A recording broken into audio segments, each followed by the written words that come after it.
ನಿನ್ನೆ ರಾತ್ರಿನೇ ಏನು ಹೇಳಬೇಕು ನಾನೆಲ್ಲ ಹೇಳಿದ್ದೀನಿ. ಏನಾದ್ರು ಇದ್ದರೆ ಖಂಡಿತ ನಿಮ್ಮನ್ನ ಕರಿತೀನಿ. ಸೊ ಅಂಥದ್ದೇನು ಹೊಸ್ತೇನಿಲ್ಲ. ಈಗ ನ್ಯಾನೋ ಕಾನ್ಫರೆನ್ಸ್ ಇದೆ, ಅದಕ್ಕೆ ಇನಾಗ್ರೇಟ್ ಮಾಡಬೇಕಾಗಿದೆ. ಕೆಲವು ಎಂಗೇಜ್ಮೆಂಟ್ಸ್ ಇದೆ, ಕೆಲವು ರಿವ್ಯೂಸ್ ಇದೆ.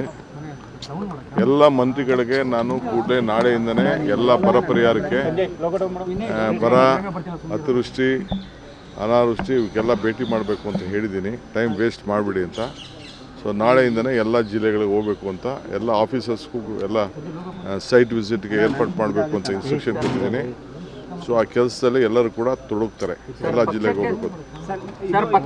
ಸಾಮೂಹಿಕ ರಾಜೀನಾಮೆ ಕೊಡ್ಲಿಕ್ಕೆಲ್ಲ ಮುಂದಾಗಿದ್ದಾರೆ ಸರ್. ಯಾರು ನೋಡಿ, ರಾಜೀನಾಮೆ ಕೊಡೋರು ಇವೆಲ್ಲ ರಾಜಕೀಯದಲ್ಲಿ ನಡೀತಾ ಇರೋದು.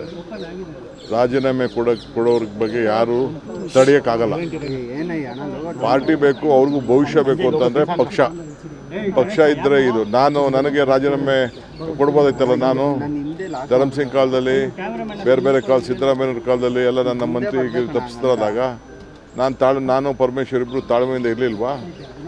ನಿನ್ನೆ ಯಾರು ಹೇಳಿಲ್ವಾ? ನಾನು ವೀರೇಂದ್ರ ಪಾಟೀಲ್ ಕಾಲದಲ್ಲಿ ಬಂಗಾರಪ್ಪನವ್ರಿಗೆ ಕೊಟ್ಟಿರಲಿಲ್ಲ, ಖರ್ಗೆ ಸಾಹೇಬ್ರಿಗೆ ಕೊಟ್ಟಿರಲಿಲ್ಲ, ಧರಮ್ ಸಿಂಗ್ಗೆ ಕೊಟ್ಟಿರಲಿಲ್ಲ. ಅವರೆಲ್ಲ ಚೀಫ್ ಮಿನಿಸ್ಟರ್ಗಳಾಗಲಿಲ್ವಾ?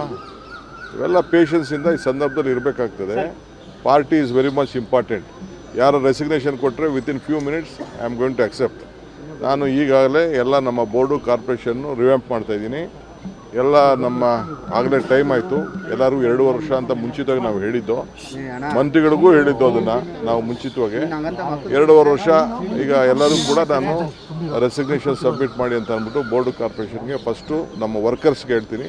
ವರ್ಕರ್ಸ್ ಎಲ್ಲ ಫಸ್ಟು ಫಿಲಪ್ ಮಾಡ್ತೀನಿ, ಆಮೇಲೆ MLAsನ ಕರೆದು ಒಬ್ಬೊಬ್ಬರನ್ನೇ ಮಾತಾಡ್ತೀನಿ.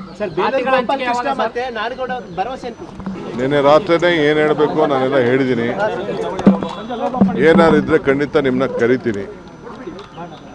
ಸೊ ಅಂಥದ್ದೇನು ಹೊಸ್ತೇನಿಲ್ಲ. ಈಗ ನ್ಯಾನೋ ಕಾನ್ಫರೆನ್ಸ್ ಇದೆ, ಅದಕ್ಕೆ ಇನಾಗ್ರೇಟ್ ಮಾಡಬೇಕಾಗಿದೆ. ಕೆಲವು ಎಂಗೇಜ್ಮೆಂಟ್ಸ್ ಇದೆ, ಕೆಲವು ರಿವ್ಯೂಸ್ ಇದೆ. ಎಲ್ಲ ಮಂತ್ರಿಗಳಿಗೆ ನಾನು ಕೂಡಲೇ ನಾಳೆಯಿಂದನೇ ಎಲ್ಲ ಬರ ಪರಿಹಾರಕ್ಕೆ, ಬರ, ಅತಿವೃಷ್ಟಿ, ಅನಾವೃಷ್ಟಿ ಇವಕ್ಕೆಲ್ಲ ಭೇಟಿ